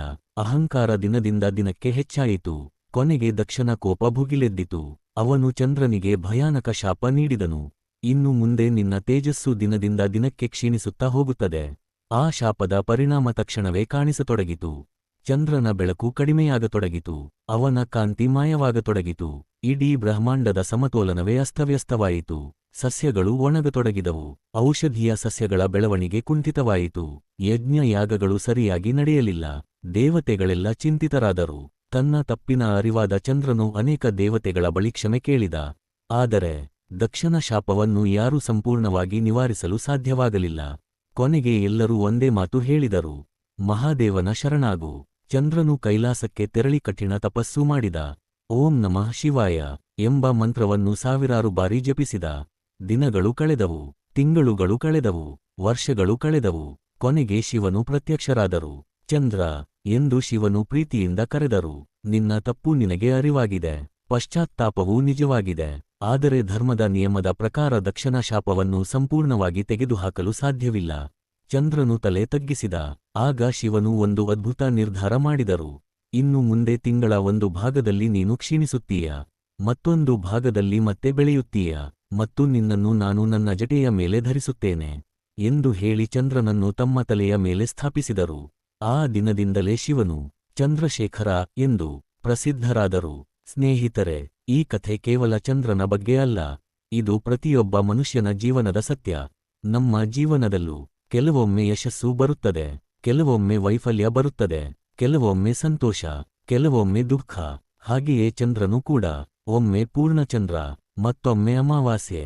ಆದರೆ ಎಷ್ಟೇ ಕ್ಷೀಣಿಸಿದರೂ ಅವನು ಮತ್ತೆ ಬೆಳೆಯುತ್ತಾನೆ. ಇದೇ ಶಿವನ ಸಂದೇಶ. ಜೀವನದಲ್ಲಿ ಎಷ್ಟು ಕೆಳಗೆ ಬಿದ್ದರೂ ಮತ್ತೆ ಎದ್ದು ನಿಲ್ಲುವ ಶಕ್ತಿ ನಿನ್ನೊಳಗಿದೆ. ಇನ್ನೊಂದು ಆಳವಾದ ಅರ್ಥವೂ ಇದೆ. ಚಂದ್ರನು ಮನಸ್ಸಿನ ಸಂಕೇತ. ಮನಸ್ಸು ಕೂಡ ಚಂದ್ರನಂತೆ ಬದಲಾಗುತ್ತಿರುತ್ತದೆ. ಒಮ್ಮೆ ಸಂತೋಷ, ಒಮ್ಮೆ ದುಃಖ, ಒಮ್ಮೆ ಕೋಪ, ಒಮ್ಮೆ ಶಾಂತಿ. ಆದರೆ ಆ ಮನಸ್ಸು ಶಿವನ ತಲೆಯ ಮೇಲೆ ಬಂದಾಗ, ಅಂದರೆ ಜ್ಞಾನ ಮತ್ತು ಧ್ಯಾನದ ಅಧೀನವಾದಾಗ, ಅದು ಸ್ಥಿರವಾಗುತ್ತದೆ. ಆದ್ದರಿಂದಲೇ ಶಿವನನ್ನು ಧ್ಯಾನಿಸುವವರು ಮನಸ್ಸಿನ ಶಾಂತಿಯನ್ನು ಪಡೆಯುತ್ತಾರೆ ಎಂದು ಪುರಾಣಗಳು ಹೇಳುತ್ತವೆ. ಶಿವನು ನಮಗೆ ಹೇಳುವುದು, ಮನಸ್ಸನ್ನು ಓಡಲು ಬಿಡಬೇಡ, ಅದನ್ನು ನಿಯಂತ್ರಿಸು, ಆಗ ಜೀವನವು ಬೆಳಗುತ್ತದೆ. ಭಾಗ 6 ಶಿವನ ನಾಗಾಭರಣದ ರಹಸ್ಯ. ವಾಸುಕಿ ನಾಗ ಮತ್ತು ಕುಂಡಲಿನಿ ಶಕ್ತಿಯ ಮಹತ್ವ. ಸ್ನೇಹಿತರೆ, ಶಿವನ ತಲೆಯ ಮೇಲಿರುವ ಚಂದ್ರನ ರಹಸ್ಯವನ್ನು ತಿಳಿದುಕೊಂಡೆವು. ಆದರೆ ಈಗ ಮತ್ತೊಂದು ಪ್ರಶ್ನೆ ನಮ್ಮ ಮುಂದೆ ನಿಂತಿದೆ. ಶಿವನು ತನ್ನ ಕುತ್ತಿಗೆಯಲ್ಲಿ ವಿಷಕಾರಿ ನಾಗವನ್ನು ಯಾಕೆ ಧರಿಸುತ್ತಾನೆ? ಹಾವನ್ನು ಕಂಡರೆ ಸಾಮಾನ್ಯ ಮನುಷ್ಯ ಭಯಪಡುತ್ತಾನೆ. ಆದರೆ ಮಹಾದೇವನ ಕುತ್ತಿಗೆಯಲ್ಲಿ ನಾಗರಾಜ ವಾಸುಕಿ ಶಾಂತವಾಗಿ ಸುತ್ತಿಕೊಂಡಿರುವುದನ್ನು ನಾವು ನೋಡುತ್ತೇವೆ. ಇದು ಕೇವಲ ಒಂದು ಅಲಂಕಾರವೇ, ಅಥವಾ ಇದರ ಹಿಂದೆ ಬ್ರಹ್ಮಾಂಡದ ಒಂದು ಮಹಾರಹಸ್ಯ ಅಡಗಿದೆಯೇ? ಇಂದು ಅದನ್ನೇ ತಿಳಿದುಕೊಳ್ಳೋಣ. ಪುರಾಣಗಳ ಪ್ರಕಾರ ನಾಗರಾಜ ವಾಸುಕಿ ಎಲ್ಲ ನಾಗಗಳಲ್ಲಿ ಅತ್ಯಂತ ಶಕ್ತಿಶಾಲಿ. ಸಮುದ್ರ ಮಂಥನದ ಸಮಯದಲ್ಲಿಯೂ ದೇವತೆಗಳು ಮತ್ತು ಅಸುರರು ಹಗ್ಗವಾಗಿ ಬಳಸಿದ್ದು ಇದೇ ವಾಸುಕಿಯನ್ನು. ಆ ಮಹಾ ಕಾರ್ಯದ ನಂತರ ವಾಸುಕಿ ಶಿವನ ಶರಣಾದನು. ಅವನ ಭಕ್ತಿ, ವಿನಯ ಮತ್ತು ನಿಷ್ಠೆಯನ್ನು ಕಂಡ ಮಹಾದೇವನು ಅವನನ್ನು ಆಶೀರ್ವದಿಸಿ ಹೇಳಿದರು, ಇನ್ನು ಮುಂದೆ ನೀನು ನನ್ನ ಕುತ್ತಿಗೆಯಲ್ಲೇ ವಾಸಮಾಡು. ಆ ದಿನದಿಂದ ವಾಸುಕಿ ಮಹಾದೇವನ ನಾಗಾಭರಣನಾದ. ಆದರೆ ಶಿವನು ಯಾಕೆ ಹಾವನ್ನೇ ಆರಿಸಿಕೊಂಡರು? ಚಿನ್ನದ ಹಾರವಲ್ಲ, ವಜ್ರದ ಆಭರಣವಲ್ಲ, ಹಾವೇ ಯಾಕೆ? ಇದರ ಉತ್ತರ ಅತ್ಯಂತ ಆಳವಾಗಿದೆ. ಹಾವು ಎಂದರೆ ಭಯದ ಸಂಕೇತ. ಹಾವು ಎಂದರೆ ಸಾವಿನ ನೆನಪು. ಹಾವು ಎಂದರೆ ಅಪಾಯದ ಸಂಕೇತ. ಆದರೆ ಶಿವನು ಅದೇ ಭಯವನ್ನು ತನ್ನ ಕುತ್ತಿಗೆಯ ಆಭರಣವನ್ನಾಗಿ ಮಾಡಿಕೊಂಡಿದ್ದಾರೆ. ಅದರ ಅರ್ಥವೇನು? ಭಯವನ್ನು ಗೆದ್ದವನನ್ನೇ ನಿಜವಾದ ಯೋಗಿ ಎನ್ನಬಹುದು. ಶಿವನು ನಮಗೆ ಕಲಿಸುವ ಮೊದಲ ಪಾಠ ಇದೆ. ನಿನ್ನ ಜೀವನದಲ್ಲಿ ಇರುವ ಭಯದಿಂದ ಓಡಬೇಡ. ಅದನ್ನು ಎದುರಿಸು, ಅದನ್ನು ಅರ್ಥಮಾಡಿಕೋ, ಅದನ್ನು ನಿಯಂತ್ರಿಸು. ಆಗ ಅದೇ ಭಯ ನಿನ್ನ ಶಕ್ತಿಯಾಗುತ್ತದೆ. ಹಾವು ಶಿವನನ್ನು ನಿಯಂತ್ರಿಸುವುದಿಲ್ಲ, ಶಿವನೇ ಹಾವನ್ನು ನಿಯಂತ್ರಿಸುತ್ತಾನೆ. ಇದಕ್ಕೆ ಮತ್ತೊಂದು ಆಧ್ಯಾತ್ಮಿಕ ಅರ್ಥವೂ ಇದೆ. ಯೋಗಶಾಸ್ತ್ರದಲ್ಲಿ ಪ್ರತಿಯೊಬ್ಬ ಮನುಷ್ಯನ ಬೆನ್ನೆಲುಬಿನ ಮೂಲದಲ್ಲಿ ಒಂದು ದಿವ್ಯ ಶಕ್ತಿ ಇದೆ ಎಂದು ಹೇಳುತ್ತಾರೆ. ಅದನ್ನು ಕುಂಡಲಿನಿ ಶಕ್ತಿ ಎಂದು ಕರೆಯುತ್ತಾರೆ. ಈ ಶಕ್ತಿ ಸುತ್ತಿಕೊಂಡಿರುವ ಹಾವಿನಂತೆ ನಿದ್ರಿಸುತ್ತಿರುತ್ತದೆ. ಧ್ಯಾನ, ಯೋಗ ಮತ್ತು ಆತ್ಮಸಾಧನೆಯ ಮೂಲಕ ಅದು ಜಾಗೃತವಾದಾಗ ಮಾನವನು ಉನ್ನತ ಆತ್ಮಿಕ ಅರಿವಿನತ್ತ ಸಾಗುತ್ತಾನೆ ಎಂದು ಯೋಗ ಗ್ರಂಥಗಳು ವಿವರಿಸುತ್ತವೆ. ಶಿವನು ಯೋಗಿಗಳ ಅಧಿಪತಿ. ಅದಕ್ಕಾಗಿಯೇ ನಾಗವು ಅವರೊಂದಿಗೆ ಸಂಬಂಧಿಸಲ್ಪಟ್ಟಿದೆ. ಇದು ಆಧ್ಯಾತ್ಮಿಕ ಸಂಕೇತವಾಗಿ ನೋಡಲಾಗುತ್ತದೆ. ಇನ್ನೊಂದು ಕಾರಣವೂ ಇದೆ. ಹಾವು ತನ್ನ ಹಳೆಯ ಚರ್ಮವನ್ನು ಬಿಟ್ಟು ಹೊಸ ಚರ್ಮವನ್ನು ಪಡೆಯುತ್ತದೆ. ಅಂದರೆ ಹಳೆಯದನ್ನು ಬಿಟ್ಟು ಹೊಸ ಜೀವನವನ್ನು ಆರಂಭಿಸುವ ಸಂಕೇತ. ಶಿವನು ಕೂಡ ಸಂಹಾರ ಮಾಡಿ ಹೊಸ ಸೃಷ್ಟಿಗೆ ದಾರಿ ಮಾಡಿಕೊಡುವ ಮಹಾದೇವ. ಹಾಗಾಗಿ ನಾಗವು ಪರಿವರ್ತನೆಯ ಸಂಕೇತವೂ ಆಗಿದೆ. ಇಂದಿನ ಜೀವನದಲ್ಲೂ ಈ ಪಾಠ ಬಹಳ ಮುಖ್ಯ. ಕೆಲವರು ತಮ್ಮ ಹಳೆಯ ತಪ್ಪುಗಳನ್ನು ಹಿಡಿದುಕೊಂಡೇ ಬದುಕುತ್ತಾರೆ. ಹಳೆಯ ನೋವು, ಹಳೆಯ ಅವಮಾನ, ಹಳೆಯ ಸೋಲು, ಇವುಗಳನ್ನು ಬಿಡದೆ ಜೀವನ ಸಾಗುತ್ತದೆ. ಆದರೆ ಹಾವಿನಂತೆ ಹಳೆಯ ಚರ್ಮವನ್ನು ಬಿಟ್ಟು ಮುಂದೆ ಸಾಗಬೇಕು ಎಂದು ಶಿವನು ಕಲಿಸುತ್ತಾನೆ. ಹಳೆಯ ನೋವನ್ನು ಬಿಡದೆ ಹೊಸ ಜೀವನ ಆರಂಭವಾಗುವುದಿಲ್ಲ. ಸ್ನೇಹಿತರೆ, ಇನ್ನೊಂದು ವಿಶೇಷ ಸಂಗತಿ ಗೊತ್ತೇ? ವಿಷವನ್ನು ತನ್ನ ಕುತ್ತಿಗೆಯಲ್ಲಿ ಹಿಡಿದಿರುವ ನೀಲಕಂಠನು ಶಿವನೇ. ಅದೇ ಕುತ್ತಿಗೆಯಲ್ಲಿ ವಿಷಕಾರಿ ನಾಗವನ್ನು ಧರಿಸಿರುವುದು ಶಿವನೇ. ಇದರ ಮೂಲಕ ಶಿವನು ಹೇಳುವ ಸಂದೇಶ ಸ್ಪಷ್ಟ. ವಿಷವೂ ನನ್ನನ್ನು ಗೆಲ್ಲಲಿಲ್ಲ, ಭಯವೂ ನನ್ನನ್ನು ಗೆಲ್ಲಲಿಲ್ಲ. ಜ್ಞಾನ, ಧ್ಯಾನ ಮತ್ತು ಆತ್ಮವಿಶ್ವಾಸ ಇದ್ದರೆ ಜೀವನದ ಯಾವ ವಿಷವನ್ನಾದರೂ, ಯಾವ ಭಯವನ್ನಾದರೂ ಜಯಿಸಬಹುದು. ಆದ್ದರಿಂದಲೇ ಮಹಾದೇವನ ರೂಪವನ್ನು ನೋಡಿದಾಗ ನಾವು ಕೇವಲ ಒಂದು ದೇವರನ್ನು ನೋಡುತ್ತಿಲ್ಲ, ಒಂದು ಮಹಾನ್ ಜೀವನ ದರ್ಶನವನ್ನು ನೋಡುತ್ತಿದ್ದೇವೆ. ಪ್ರತಿಯೊಂದು ಆಭರಣ, ಪ್ರತಿಯೊಂದು ಚಿಹ್ನೆ, ಪ್ರತಿಯೊಂದು ರೂಪಕ್ಕೂ ಒಂದು ಗಂಭೀರ ಅರ್ಥವಿದೆ. ಭಾಗ 7 ತ್ರಿಶೂಲ ಮತ್ತು ಡಮರುವಿನ ರಹಸ್ಯ. ಶಿವನ ದಿವ್ಯ ಆಯುಧಗಳ ನಿಜವಾದ ಅರ್ಥ. ಸ್ನೇಹಿತರೆ, ಇದುವರೆಗೆ ನಾವು ಶಿವನ ಮೂರನೇ ಕಣ್ಣು, ನೀಲಕಂಠ, ಗಂಗೆ, ಚಂದ್ರ ಮತ್ತು ನಾಗಾಭರಣದ ಮಹಾರಹಸ್ಯಗಳನ್ನು ತಿಳಿದುಕೊಂಡೆವು. ಆದರೆ ಈಗ ನಾವು ಶಿವನ ಕೈಯಲ್ಲಿ ಯಾವಾಗಲೂ ಕಾಣುವ 2 ದಿವ್ಯ ಚಿಹ್ನೆಗಳ ಬಗ್ಗೆ ತಿಳಿಯಲಿದ್ದೇವೆ. ತ್ರಿಶೂಲ ಮತ್ತು ಡಮರು. ಇವು ಕೇವಲ ಆಯುಧ ಮತ್ತು ಸಂಗೀತದ ವಾದ್ಯವೇ? ಅಥವಾ ಇಡೀ ಬ್ರಹ್ಮಾಂಡದ ಸೃಷ್ಟಿ, ಸ್ಥಿತಿ ಮತ್ತು ಲಯದ ರಹಸ್ಯವನ್ನು ಒಳಗೊಂಡಿವೆಯೇ? ಬನ್ನಿ, ಶಿವ ಪುರಾಣದ ಆ ಅದ್ಭುತ ಲೋಕಕ್ಕೆ ಪ್ರವೇಶಿಸೋಣ. ಶಿವನನ್ನು ನೋಡಿದಾಗ ಮೊದಲಿಗೆ ಗಮನ ಸೆಳೆಯುವುದು ಅವರ ಕೈಯಲ್ಲಿರುವ ತ್ರಿಶೂಲ. ಅದು ಸಾಮಾನ್ಯ ಆಯುಧವಲ್ಲ. ತ್ರಿಶೂಲದ 3 ಮೊನೆಗಳು ಅನೇಕ ಆಧ್ಯಾತ್ಮಿಕ ಅರ್ಥಗಳನ್ನು ಹೊಂದಿವೆ. ಒಂದು ಅರ್ಥದ ಪ್ರಕಾರ ಮೊದಲ ಮೊನೆ ಸೃಷ್ಟಿಯನ್ನು ಸೂಚಿಸುತ್ತದೆ, ಎರಡನೆಯದು ಸ್ಥಿತಿಯನ್ನು ಸೂಚಿಸುತ್ತದೆ, ಮೂರನೆಯದು ಸಂಹಾರವನ್ನು ಸೂಚಿಸುತ್ತದೆ. ಅಂದರೆ ಬ್ರಹ್ಮ, ವಿಷ್ಣು ಮತ್ತು ಶಿವನ ಶಕ್ತಿಗಳ ಸಂಕೇತವೇ ತ್ರಿಶೂಲ.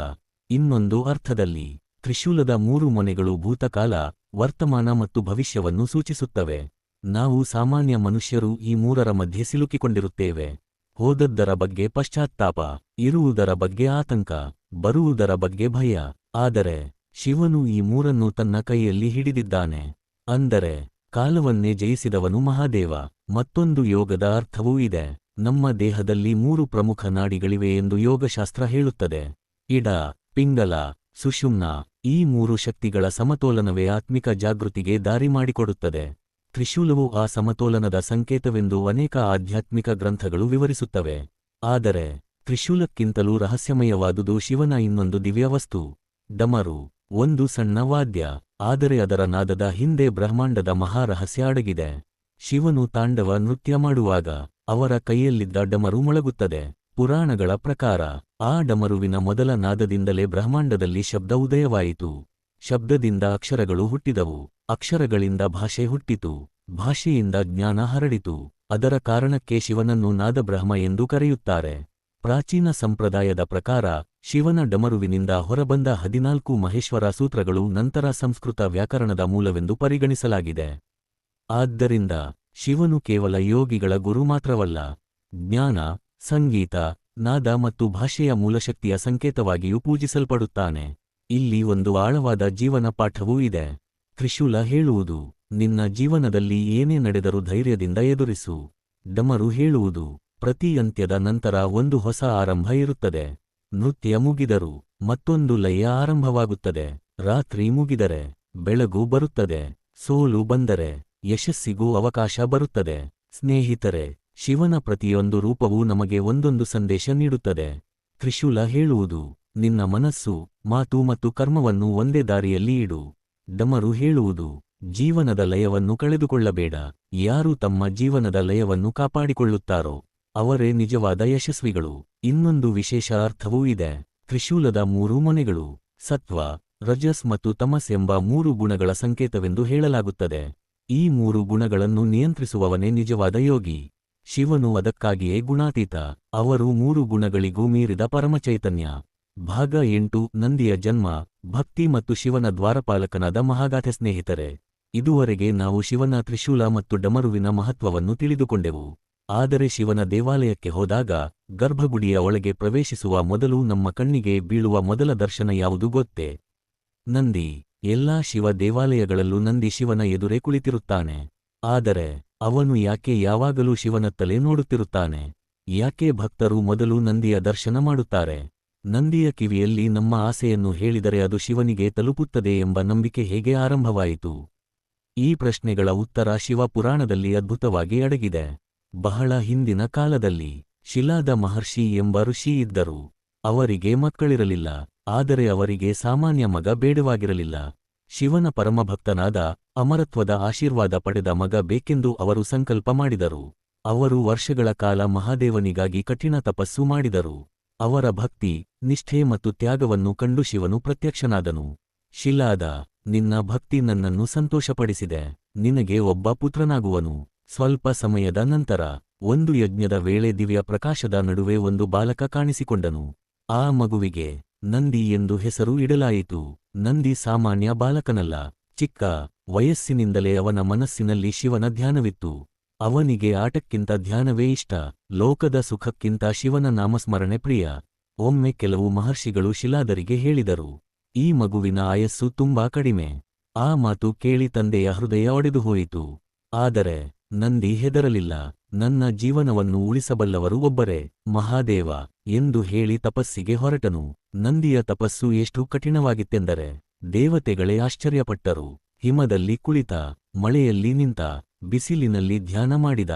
ಅವನ ಬಾಯಲ್ಲಿ ಒಂದೇ ಮಂತ್ರ, ಓಂ ನಮಃ ಶಿವಾಯ. ಅಂತಿಮವಾಗಿ ಕೈಲಾಸದಿಂದ ಪ್ರಕಾಶದ ನಡುವೆ ಮಹಾದೇವ ಮತ್ತು ಪಾರ್ವತಿ ದೇವಿ ಪ್ರತ್ಯಕ್ಷರಾದರು. ಶಿವನು ನಂದಿಯನ್ನು ಪ್ರೀತಿಯಿಂದ ಎಬ್ಬಿಸಿ ಹೇಳಿದರು, ಇಂದಿನಿಂದ ನೀನು ನನ್ನ ಮಗನಂತೆ. ನೀನು ಕೇವಲ ನನ್ನ ಭಕ್ತನಲ್ಲ, ನನ್ನ ಗಣಗಳ ಅಧಿಪತಿ, ನನ್ನ ದ್ವಾರಪಾಲಕ, ನನ್ನ ವಾಹನ ಎಂದು ಆಶೀರ್ವದಿಸಿದರು. ಆ ಕ್ಷಣದಿಂದಲೇ ನಂದಿ ಗಣಾಧಿಪತಿ ಮತ್ತು ಶಿವನ ಶಾಶ್ವತ ಸೇವಕನಾದ. ಸ್ನೇಹಿತರೆ, ಇಲ್ಲಿ ಒಂದು ಅದ್ಭುತ ರಹಸ್ಯವಿದೆ. ನಂದಿ ಯಾವಾಗಲೂ ಶಿವನತ್ತ ಮಾತ್ರ ನೋಡುತ್ತಿರುತ್ತಾನೆ. ಅವನ ದೃಷ್ಟಿ ಎಂದಿಗೂ ಬೇರೆ ಕಡೆ ಹೋಗುವುದಿಲ್ಲ. ಏಕೆ ಗೊತ್ತೇ? ಏಕೆಂದರೆ ನಿಜವಾದ ಭಕ್ತಿಯ ಅರ್ಥವೇ ಏಕಾಗ್ರತೆ. ಮನಸ್ಸು ಒಂದೇ ಗುರಿಯ ಮೇಲೆ ಸ್ಥಿರವಾದಾಗ ಜೀವನದ ಎಲ್ಲ ಗೊಂದಲಗಳು ದೂರವಾಗುತ್ತವೆ. ನಂದಿ ಅದನ್ನೇ ನಮಗೆ ಕಲಿಸುತ್ತಾನೆ. ಇನ್ನೊಂದು ನಂಬಿಕೆಯಿದೆ. ಬಹಳಷ್ಟು ಭಕ್ತರು ನಂದಿಯ ಕಿವಿಯಲ್ಲಿ ತಮ್ಮ ಪ್ರಾರ್ಥನೆಯನ್ನು ಹೇಳುತ್ತಾರೆ. ಈ ಸಂಪ್ರದಾಯದ ಹಿಂದಿನ ಭಾವನೆ ಏನೆಂದರೆ, ನಂದಿ ಸದಾ ಶಿವನ ಸಮೀಪದಲ್ಲಿರುವ ಪರಮಭಕ್ತ. ಅವನು ಭಕ್ತನ ಪ್ರಾರ್ಥನೆಯನ್ನು ಶಿವನಿಗೆ ತಲುಪಿಸುವ ವಿಶ್ವಾಸಾರ್ಹ ಸೇವಕ ಎಂಬ ಭಕ್ತಿ ಪರಂಪರೆ ಬೆಳೆದಿದೆ. ಇದು ಭಕ್ತಿಯ ಸಂಕೇತವಾಗಿ ಅನೇಕ ಶಿವಾಲಯಗಳಲ್ಲಿ ಇಂದಿಗೂ ಆಚರಿಸಲಾಗುತ್ತದೆ. ನಂದಿ ನಮಗೆ ಇನ್ನೊಂದು ಜೀವನ ಪಾಠವನ್ನು ಕಲಿಸುತ್ತಾನೆ. ಇಂದಿನ ಜಗತ್ತಿನಲ್ಲಿ ಜನರು ಕೆಲಸ ಬದಲಿಸುತ್ತಾರೆ, ಸ್ನೇಹ ಬದಲಿಸುತ್ತಾರೆ, ಗುರಿ ಬದಲಿಸುತ್ತಾರೆ. ಆದರೆ ನಂದಿ ಎಂದಿಗೂ ತನ್ನ ನಿಷ್ಠೆಯನ್ನು ಬದಲಿಸಲಿಲ್ಲ. ಶಿವನ ಪಾದವೇ ಅವನಿಗೆ ಸ್ವರ್ಗ, ಶಿವನ ಸೇವೆಯೇ ಅವನಿಗೆ ಜೀವನ. ಆದ್ದರಿಂದಲೇ ಅವನು ಸಾವಿರಾರು ವರ್ಷಗಳ ನಂತರವೂ ಪೂಜಿಸಲ್ಪಡುತ್ತಿದ್ದಾನೆ. ಸ್ನೇಹಿತರೆ, ಒಬ್ಬ ಮಹಾನ್ ವ್ಯಕ್ತಿಯಾಗಲು ಪ್ರತಿಭೆ ಸಾಕಾಗುವುದಿಲ್ಲ. ನಿಷ್ಠೆ ಬೇಕು, ವಿನಯ ಬೇಕು, ಭಕ್ತಿ ಬೇಕು. ಈ 3 ಗುಣಗಳು ನಂದಿಯ ಜೀವನದ ಸಾರ. ಭಾಗ 9. ಸತಿ ದೇವಿಯಿಂದ ಪಾರ್ವತಿ ದೇವಿವರೆಗೆ ಶಿವಪಾರ್ವತಿಯ ಅಮರ ಪ್ರೇಮಕಥೆ ಮತ್ತು ದಿವ್ಯ ವಿವಾಹ. ಸ್ನೇಹಿತರೆ, ಇದುವರೆಗೆ ನಾವು ನಂದಿಯ ಅಚಲ ಭಕ್ತಿ ಮತ್ತು ಮಹಾದೇವನ ಕರುಣೆಯನ್ನು ತಿಳಿದುಕೊಂಡೆವು. ಆದರೆ ಈಗ ನಾವು ಶಿವನ ಜೀವನದ ಅತ್ಯಂತ ಭಾವನಾತ್ಮಕ ಅಧ್ಯಾಯಕ್ಕೆ ಪ್ರವೇಶಿಸುತ್ತಿದ್ದೇವೆ. ಇದು ಕೇವಲ ಒಂದು ವಿವಾಹದ ಕಥೆಯಲ್ಲ. ಇದು ಪ್ರೀತಿ, ತ್ಯಾಗ, ವಿರಹ, ತಪಸ್ಸು ಮತ್ತು ಪುನರ್ಮಿಲನದ ದಿವ್ಯಗಾಥೆ. ಒಂದು ಪ್ರಶ್ನೆ: ಮಹಾದೇವನಂತಹ ವಿರಕ್ತ ಯೋಗಿ ಹೇಗೆ ಗೃಹಸ್ಥನಾದರು? ಪಾರ್ವತಿ ದೇವಿ ಯಾಕೆ ವರ್ಷಗಳ ಕಾಲ ಕಠಿಣ ತಪಸ್ಸು ಮಾಡಬೇಕಾಯಿತು? ಈ ಕಥೆಯ ಆರಂಭ ಸತಿ ದೇವಿಯಿಂದ. ಪ್ರಜಾಪತಿ ದಕ್ಷನಿಗೆ ಸತಿ ಎಂಬ ಮಗಳು ಇದ್ದಳು. ಬಾಲ್ಯದಿಂದಲೇ ಸತಿಗೆ ಶಿವನ ಮೇಲಿನ ಅಪಾರ ಭಕ್ತಿ. ಅವಳ ಮನಸ್ಸಿನಲ್ಲಿ ಒಂದೇ ಸಂಕಲ್ಪ: ನಾನು ವಿವಾಹವಾಗುವುದಾದರೆ ಶಿವನನ್ನೇ. ದಕ್ಷನಿಗೆ ಈ ವಿಚಾರ ಇಷ್ಟವಾಗಲಿಲ್ಲ. ಅವನ ದೃಷ್ಟಿಯಲ್ಲಿ ಶಿವನು ಶಮಶಾನದಲ್ಲಿ ವಾಸ ಮಾಡುವವನು, ದೇಹಕ್ಕೆ ಬೂದಿ ಹಚ್ಚಿಕೊಳ್ಳುವವನು, ಹಾವುಗಳನ್ನು ಧರಿಸುವವನು, ರಾಜನಿಗೆ ತಕ್ಕ ಅಳಿಯನಲ್ಲ. ಆದರೆ ಸತಿಯ ಭಕ್ತಿ ಗೆದ್ದಿತು. ಕೊನೆಗೆ ಶಿವ ಮತ್ತು ಸತಿಯ ವಿವಾಹ ಅದ್ಧೂರಿಯಾಗಿ ನೆರವೇರಿತು. ದೇವತೆಗಳು, ಋಷಿಗಳು, ಗಂಧರ್ವರು ಎಲ್ಲರೂ ಆ ದಿವ್ಯ ವಿವಾಹಕ್ಕೆ ಸಾಕ್ಷಿಯಾದರು. ಆದರೆ ದಕ್ಷನ ಅಹಂಕಾರ ಕಡಿಮೆಯಾಗಲಿಲ್ಲ. ಒಂದು ದಿನ ಅವನು ಮಹಾಯಜ್ಞವನ್ನು ಆಯೋಜಿಸಿದ. ಎಲ್ಲ ದೇವತೆಗಳಿಗೂ ಆಹ್ವಾನ ನೀಡಿದ. ಆದರೆ ಉದ್ದೇಶಪೂರ್ವಕವಾಗಿ ಶಿವನಿಗೆ ಆಹ್ವಾನ ನೀಡಲಿಲ್ಲ. ಸತಿ ಇದನ್ನು ತಿಳಿದುಕೊಂಡಳು. ಆಹ್ವಾನ ಇಲ್ಲದಿದ್ದರೂ ಮಗಳಾಗಿ ತಂದೆಯ ಮನೆಗೆ ಹೋಗಬಹುದು ಎಂದು ಯಜ್ಞಕ್ಕೆ ತೆರಳಿದಳು. ಯಜ್ಞಶಾಲೆಗೆ ಬಂದ ಸತಿಗೆ ಸ್ವಾಗತ ಸಿಗಲಿಲ್ಲ. ಬದಲಿಗೆ ದಕ್ಷನು ಶಿವನನ್ನು ಎಲ್ಲರ ಎದುರೇ ಅವಮಾನಿಸಿದ. ತನ್ನ ಪ್ರಿಯ ಪತಿಯ ಬಗ್ಗೆ ಅವಹೇಳನದ ಮಾತುಗಳನ್ನು ಕೇಳಿದ ಸತಿಯ ಹೃದಯ ಒಡೆದುಹೋಯಿತು. ಅವಳು ಹೇಳಿದರು: ನನ್ನ ಪತಿಯನ್ನು ಅವಮಾನಿಸಿದ ಈ ದೇಹವನ್ನು ನಾನು ಇನ್ನೂ ಉಳಿಸಿಕೊಳ್ಳುವುದಿಲ್ಲ. ಯೋಗಾಗ್ನಿಯನ್ನು ಆಹ್ವಾನಿಸಿ. ಅವಳು ತನ್ನ ಪ್ರಾಣವನ್ನು ತ್ಯಜಿಸಿದಳು. ಯಜ್ಞಶಾಲೆ ಮೌನವಾಗಿ ಬಿಟ್ಟಿತು. ಈ ಸುದ್ದಿ ಕೈಲಾಸ ತಲುಪಿತು. ಶಿವನ ಕಣ್ಣುಗಳಲ್ಲಿ ದುಃಖ ಮತ್ತು ಕೋಪ ಒಂದೇ ಸಮಯದಲ್ಲಿ ಉಕ್ಕಿಬಂದವು. ತಮ್ಮ ಜಟೆಯಿಂದ ಒಂದು ಕೂದಲನ್ನು ಕಿತ್ತು ಭೂಮಿಗೆ ಎಸೆದರು. ಆ ಅಗ್ನಿಯಿಂದ ಜನಿಸಿದನು ವೀರಭದ್ರ. ವೀರಭದ್ರನು ಯಜ್ಞಶಾಲೆಗೆ ಧಾವಿಸಿದ. ಯಜ್ಞವನ್ನು ಧ್ವಂಸ ಮಾಡಿದ. ದಕ್ಷನ ಅಹಂಕಾರವನ್ನು ಪುಡಿಗೈದ. ಕೆಲವು ಪುರಾಣಗಳ ಪ್ರಕಾರ ದಕ್ಷನ ತಲೆಯನ್ನು ಕತ್ತರಿಸಲಾಯಿತು. ನಂತರ ದೇವತೆಗಳ ಪ್ರಾರ್ಥನೆಯ ಮೇರೆಗೆ ಶಿವನು ಅವನಿಗೆ ಕ್ಷಮಿಸಿ ಮೇಕೆಯ ತಲೆಯನ್ನು ಅಳವಡಿಸಿ ಜೀವ ನೀಡಿದರು. ಇದು ಶಿವನ ಕೋಪಕ್ಕಿಂತಲೂ ಅವರ ಕರುಣೆ ದೊಡ್ಡದು ಎಂಬುದನ್ನು ತೋರಿಸುತ್ತದೆ. ಸತಿಯ ವಿರಹವನ್ನು ಸಹಿಸಲಾಗದೆ ಶಿವನು ಅವಳ ದೇಹವನ್ನು ಹೆಗಲ ಮೇಲೆ ಹೊತ್ತು ಬ್ರಹ್ಮಾಂಡದಾದ್ಯಂತ ಸಂಚರಿಸಿದರು. ಅವರ ದುಃಖದಿಂದ ಪ್ರಕೃತಿಯ ಸಮತೋಲನವೇ ಕದಡಿತು. ಆಗ ವಿಷ್ಣು ತಮ್ಮ ಸುದರ್ಶನ ಚಕ್ರದಿಂದ ಸತಿಯ ದೇಹವನ್ನು ಅನೇಕ ಭಾಗಗಳಾಗಿ ವಿಭಜಿಸಿದರು. ಆ ಭಾಗಗಳು ಬಿದ್ದ ಸ್ಥಳಗಳೇ ನಂತರ ಶಕ್ತಿಪೀಠಗಳು ಎಂದು ಪ್ರಸಿದ್ಧವಾದವು. ಕಾಲ ಕಳೆದಿತು. ಹಿಮವಂತ ಮತ್ತು ಮೇನಾದೇವಿಯ ಮನೆಯಲ್ಲಿ ಒಂದು ಹೆಣ್ಣು ಮಗು ಜನಿಸಿತು. ಅವಳೇ ಪಾರ್ವತಿ. ಬಾಲ್ಯದಿಂದಲೇ ಅವಳ ಮನಸ್ಸಿನಲ್ಲಿ ಶಿವನ ಮೇಲಿನ ಭಕ್ತಿ ತುಂಬಿತ್ತು. ಋಷಿಗಳು ಹೇಳಿದರು: ನೀನೇ ಸತಿಯ ಪುನರ್ಜನ್ಮ. ನಿನ್ನ ಜೀವನದ ಗುರಿ ಶಿವನನ್ನು ಮತ್ತೆ ಪಡೆಯುವುದು. ಪಾರ್ವತಿ ತನ್ನ ನಿರ್ಧಾರವನ್ನು ಬದಲಿಸಲಿಲ್ಲ. ಅವಳು ಅರಮನೆಯ ಸುಖವನ್ನು ತೊರೆದಳು. ಹಿಮಾಲಯದಲ್ಲಿ ಕಠಿಣ ತಪಸ್ಸು ಆರಂಭಿಸಿದಳು. ಮೊದಲು ಹಣ್ಣು ತಿಂದಳು, ನಂತರ ಎಲೆಗಳನ್ನು ಮಾತ್ರ ಸೇವಿಸಿದಳು. ಕೊನೆಗೆ ಆಹಾರವನ್ನೇ ತ್ಯಜಿಸಿ ಧ್ಯಾನದಲ್ಲಿ ಲೀನಳಾದಳು. ವರ್ಷಗಳು ಕಳೆಯಿತು. ಅವಳ ಭಕ್ತಿ ಕಡಿಮೆಯಾಗಲಿಲ್ಲ, ಹೆಚ್ಚುತ್ತಲೇ ಹೋಯಿತು. ಒಂದು ದಿನ ಶಿವನು ಒಬ್ಬ ವೃದ್ಧ ಋಷಿಯ ವೇಷದಲ್ಲಿ ಪಾರ್ವತಿಯ ಬಳಿ ಬಂದರು. ಅವರು ಕೇಳಿದರು: ಮಗಳೇ, ಯಾರಿಗಾಗಿ ಇಷ್ಟು ಕಷ್ಟಪಡುತ್ತಿದ್ದೀಯ? ಪಾರ್ವತಿ ವಿನಯದಿಂದ ಉತ್ತರಿಸಿದಳು: ಮಹಾದೇವನಿಗಾಗಿ. ಆಗ ಆ ವೃದ್ಧರು ನಕ್ಕು ಹೇಳಿದರು: ಆ ಶಿವನಲ್ಲಿ ಏನಿದೆ? ಅವನು ಶಮಶಾನದಲ್ಲಿ ವಾಸ ಮಾಡುತ್ತಾನೆ, ಬೂದಿ ಹಚ್ಚಿಕೊಳ್ಳುತ್ತಾನೆ, ಹಾವುಗಳನ್ನು ಧರಿಸುತ್ತಾನೆ. ಇದನ್ನು ಕೇಳಿದ ಪಾರ್ವತಿ ದೃಢವಾಗಿ ಉತ್ತರಿಸಿದಳು: ದಯವಿಟ್ಟು ನನ್ನ ಸ್ವಾಮಿಯ ಬಗ್ಗೆ ಒಂದು ಮಾತನ್ನು ಕೆಟ್ಟದಾಗಿ ಹೇಳಬೇಡಿ. ಅವರೇ ನನ್ನ ಪ್ರಾಣ. ಆ ಕ್ಷಣದಲ್ಲೇ ಆ ವೃದ್ಧರ ರೂಪ ಮಾಯವಾಯಿತು. ಅಲ್ಲಿ ಸ್ವತಃ ಮಹಾದೇವ ಶಿವ ಪ್ರತ್ಯಕ್ಷರಾದರು. ಅವರು ಮುಗುಳ್ನಗುತ್ತಾ ಹೇಳಿದರು: ಪಾರ್ವತಿ, ಇದು ನಿನ್ನ ಭಕ್ತಿಯ ಪರೀಕ್ಷೆಯಾಗಿತ್ತು. ನೀನು ಗೆದ್ದಿದ್ದೀಯ. ಕೊನೆಗೆ ಶಿವ ಮತ್ತು ಪಾರ್ವತಿಯ ದಿವ್ಯ ವಿವಾಹ ನಡೆಯಿತು. ಆ ವಿವಾಹಕ್ಕೆ ಬ್ರಹ್ಮ, ವಿಷ್ಣು, ದೇವತೆಗಳು, ಋಷಿಗಳು, ಯಕ್ಷರು, ಗಂಧರ್ವರು, ಎಲ್ಲ ಲೋಕಗಳ ಜೀವಿಗಳು ಸಾಕ್ಷಿಯಾದರು. ಇದು ಕೇವಲ ಇಬ್ಬರ ವಿವಾಹವಾಗಿರಲಿಲ್ಲ. ಇದು ಶಿವ ಮತ್ತು ಶಕ್ತಿಯ ಸಂಗಮ, ಚೈತನ್ಯ ಮತ್ತು ಪ್ರಕೃತಿಯ ಐಕ್ಯ. ಸ್ನೇಹಿತರೆ, ಈ ಕಥೆ ನಮಗೆ ಒಂದು ಮಹತ್ವದ ಪಾಠವನ್ನು ಕಲಿಸುತ್ತದೆ. ನಿಜವಾದ ಪ್ರೀತಿಗೆ ತಾಳ್ಮೆ ಬೇಕು, ನಿಜವಾದ ಸಂಬಂಧಕ್ಕೆ ನಿಷ್ಠೆ ಬೇಕು, ನಿಜವಾದ ಭಕ್ತಿಗೆ ಪರೀಕ್ಷೆಗಳು ಸಹಜ. ಪಾರ್ವತಿ ದೇವಿ ಕಷ್ಟಗಳನ್ನು ಕಂಡು ಹಿಂದೆ ಸರಿದಿದ್ದರೆ ಇಂದು ಜಗತ್ತು ಶಿವ ಪಾರ್ವತಿಯ ದಿವ್ಯ ದಾಂಪತ್ಯವನ್ನು ನೋಡುತ್ತಿರಲಿಲ್ಲ. ಭಾಗ 10 ಅರ್ಧನಾರೀಶ್ವರನ ರಹಸ್ಯ, ಶಿವ ಮತ್ತು ಶಕ್ತಿಯ ಅನಂತ ಸಂಗಮ. ಸ್ನೇಹಿತರೆ, ಶಿವ ಮತ್ತು ಪಾರ್ವತಿಯ ದಿವ್ಯ ವಿವಾಹದ ನಂತರ ಒಂದು ಮಹಾನ್ ರಹಸ್ಯವು ಇಡೀ ಬ್ರಹ್ಮಾಂಡಕ್ಕೆ ತಿಳಿಯಿತು. ಅದು ಅರ್ಧನಾರೀಶ್ವರನ ರಹಸ್ಯ. ಇದು ಶಿವನ ಜೀವನದ ಅತ್ಯಂತ ಗಂಭೀರವಾದ ಆಧ್ಯಾತ್ಮಿಕ ತತ್ವಗಳಲ್ಲಿ ಒಂದು ದೇಹ, ಆದರೆ 2 ರೂಪಗಳು. ಒಂದು ಭಾಗ ಶಿವ, ಇನ್ನೊಂದು ಭಾಗ ಪಾರ್ವತಿ. ಇದು ಕೇವಲ ಒಂದು ವಿಚಿತ್ರ ರೂಪವಲ್ಲ, ಇದರ ಹಿಂದೆ ಇಡೀ ಸೃಷ್ಟಿಯ ರಹಸ್ಯ ಅಡಗಿದೆ. ಒಮ್ಮೆ ಬ್ರಹ್ಮನ ಮನಸ್ಸಿನಲ್ಲಿ ಒಂದು ಪ್ರಶ್ನೆ ಮೂಡಿತು. ಪುರುಷನ ಶಕ್ತಿ ದೊಡ್ಡದೋ ಅಥವಾ ಸ್ತ್ರೀಯ ಶಕ್ತಿ ದೊಡ್ಡದೋ? ದೇವತೆಗಳಲ್ಲಿಯೂ ಇದೇ ಚರ್ಚೆ ಆರಂಭವಾಯಿತು. ಕೆಲವರು ಪುರುಷನೇ ಶ್ರೇಷ್ಠ ಎಂದರು, ಇನ್ನು ಕೆಲವರು ಸ್ತ್ರೀಯೇ ಶ್ರೇಷ್ಠ ಎಂದರು. ಆಗ ಮಹಾದೇವನು ಒಂದು ದಿವ್ಯ ರೂಪವನ್ನು ಧರಿಸಿದರು. ಅವರ ದೇಹದ ಬಲಭಾಗ ಮಹಾದೇವ ಶಿವ, ಎಡಭಾಗ ಜಗಜ್ಜನನಿ ಪಾರ್ವತಿ. ಆ ರೂಪವೇ ಅರ್ಧನಾರೀಶ್ವರ. ಆ ಕ್ಷಣದಲ್ಲಿ ಶಿವನು ಹೇಳಿದರು, ಶಕ್ತಿಯಿಲ್ಲದ ಶಿವನು ಶವದಂತೆ. ಈ ಒಂದು ವಾಕ್ಯದಲ್ಲೇ ಸಂಪೂರ್ಣ ತತ್ವ ಅಡಗಿದೆ. ಶಿವನು ಚೈತನ್ಯ, ಪಾರ್ವತಿ ಶಕ್ತಿ. ಚೈತನ್ಯಕ್ಕೆ ಶಕ್ತಿ ಸೇರಿದಾಗ ಮಾತ್ರ ಸೃಷ್ಟಿ ನಡೆಯುತ್ತದೆ. ಬೆಂಕಿ ಇದ್ದರೂ ಅದರ ಉಷ್ಣವಿಲ್ಲದಿದ್ದರೆ ಉಪಯೋಗವಿಲ್ಲ. ಸೂರ್ಯ ಇದ್ದರೂ ಬೆಳಕು ಇಲ್ಲದಿದ್ದರೆ ಪ್ರಯೋಜನವಿಲ್ಲ. ಅದೇ ರೀತಿ ಶಕ್ತಿಯಿಲ್ಲದ ಶಿವನು ಕ್ರಿಯೆ ಮಾಡಲಾರ. ಶಿವನಿಲ್ಲದ ಶಕ್ತಿಗೂ ದಿಕ್ಕಿಲ್ಲ. ಇಬ್ಬರೂ ಒಂದಾದಾಗಲೇ ಬ್ರಹ್ಮಾಂಡದ ಚಲನೆ ಆರಂಭವಾಗುತ್ತದೆ. ಈ ರೂಪ ನಮಗೆ ಇನ್ನೊಂದು ಪಾಠ ಕಲಿಸುತ್ತದೆ. ಇಂದು ಸಮಾಜದಲ್ಲಿ ಗಂಡು ಮತ್ತು ಹೆಣ್ಣು ಎಂಬ ಭೇದವನ್ನು ಹೆಚ್ಚು ಮಾಡಲಾಗುತ್ತದೆ. ಯಾರು ದೊಡ್ಡವರು, ಯಾರು ಶ್ರೇಷ್ಠರು ಎಂಬ ಪ್ರಶ್ನೆಗಳು ಕೇಳಲಾಗುತ್ತವೆ. ಆದರೆ ಶಿವನು ಹೇಳುವುದು, ಯಾರೂ ದೊಡ್ಡವರಲ್ಲ, ಯಾರೂ ಚಿಕ್ಕವರಲ್ಲ, ಇಬ್ಬರೂ ಪರಸ್ಪರ ಪೂರಕ, ಒಬ್ಬರಿಲ್ಲದೆ ಮತ್ತೊಬ್ಬರು ಅಪೂರ್ಣ. ಒಮ್ಮೆ ಮಹರ್ಷಿ ಭೃಂಗಿ ಶಿವನ ಪರಮಭಕ್ತನಾಗಿದ್ದ. ಆದರೆ ಅವನು ಪಾರ್ವತಿ ದೇವಿಯನ್ನು ಗೌರವಿಸುತ್ತಿರಲಿಲ್ಲ. ಅವನು ಕೇವಲ ಶಿವನನ್ನೇ ಪ್ರದಕ್ಷಿಣೆ ಮಾಡುತ್ತಿದ್ದ. ಇದನ್ನು ಕಂಡ ಪಾರ್ವತಿ ದುಃಖಪಟ್ಟಳು. ಶಿವನು ಅವನಿಗೆ ಪಾಠ ಕಲಿಸಲು ಅರ್ಧನಾರೀಶ್ವರ ರೂಪವನ್ನು ಧರಿಸಿದರು. ಈಗ ಪ್ರದಕ್ಷಿಣೆ ಮಾಡಬೇಕಾದರೆ ಶಿವ ಮತ್ತು ಪಾರ್ವತಿ ಇಬ್ಬರನ್ನೂ ಸೇರಿ ಮಾಡಲೇಬೇಕಾಗಿತ್ತು. ಆದರೆ ಭೃಂಗಿ ಜೇನುನೊಣದ ರೂಪ ತಾಳಿ ಇಬ್ಬರ ಮಧ್ಯದಿಂದ ಹಾರಲು ಪ್ರಯತ್ನಿಸಿದ. ಪಾರ್ವತಿ ಅವನ ದೇಹದಿಂದ ಶಕ್ತಿಯನ್ನು ಹಿಂದಕ್ಕೆ ಪಡೆದಳು. ಭೃಂಗಿಯ ದೇಹ ದುರ್ಬಲವಾಗಿ ನಿಂತುಕೊಳ್ಳಲು ಆಗಲಿಲ್ಲ. ಅವನು ಕೆಳಗೆ ಬಿದ್ದ. ಆಗ ಶಿವನು ಕರುಣೆಯಿಂದ ಅವನಿಗೆ 3ನೇ ಕಾಲನ್ನು ಕೊಟ್ಟರು. ಆ ದಿನ ಭೃಂಗಿಗೆ ಅರಿವಾಯಿತು, ಶಿವನನ್ನು ಆರಾಧಿಸುವುದು ಎಂದರೆ ಶಕ್ತಿಯನ್ನು ಗೌರವಿಸುವುದು. ಸ್ನೇಹಿತರೆ, ಈ ಕಥೆ ಕೇವಲ ಪುರಾಣವಲ್ಲ, ಇದು ಕುಟುಂಬ ಜೀವನಕ್ಕೂ ಅನ್ವಯಿಸುತ್ತದೆ. ಗಂಡ ಮತ್ತು ಹೆಂಡತಿ, ಒಬ್ಬರ ವಿರುದ್ಧ ಮತ್ತೊಬ್ಬರು ಅಲ್ಲ, ಒಬ್ಬರ ಪಕ್ಕದಲ್ಲಿ ಮತ್ತೊಬ್ಬರು, ಒಬ್ಬರು ಬಲ, ಇನ್ನೊಬ್ಬರು ಬೆಂಬಲ. ಈ ಸಮತೋಲನವೇ ಸುಖೀ ಜೀವನದ ರಹಸ್ಯ. ಇನ್ನೊಂದು ಆಳವಾದ ಅರ್ಥವೂ ಇದೆ.